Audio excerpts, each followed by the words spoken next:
ഞാനിവിടെ മര്യാദയ്ക്ക് ഉറങ്ങിക്കിടന്നതല്ലേ.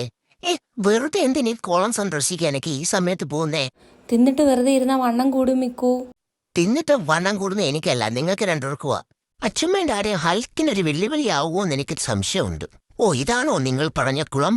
ഒന്നിറങ്ങി വിശദമായിട്ട് കണ്ടേക്കാം. ഇതെന്തോ 18 പടി പോലുണ്ടല്ലോ. ഇറങ്ങിയിട്ട് തീരുന്നില്ല. വയ്യ ചുമ്മാ, ഇനി കുറച്ചേന്റെ ഇവിടെ ഇരുന്ന് കാണാം. ഈ കുളത്തിൽ കാണുന്നതാണ് ഈ പച്ചവെള്ളം എന്ന് പറയുന്നേ. ഇതിപ്പോ വെള്ളമൊക്കെ വറ്റി ആകെ അരുക്കായല്ലോ. ദാണ്ടെ ഇവിടെ ഇങ്ങനെ നിന്നോണ്ട് കുളം വീശിക്കാം. അതാവുമ്പോ കുളത്തിൽ പോകത്തുമില്ല, ചെറിയ കാറ്റൊക്കെ കിട്ടുന്നുണ്ട്. വല്ല ഉൽക്കവല്ല വീഴും മോളിന്ന്. ഒരു ചൂണ്ട കിട്ടാൻ വല്ല വകുപ്പുണ്ടോ?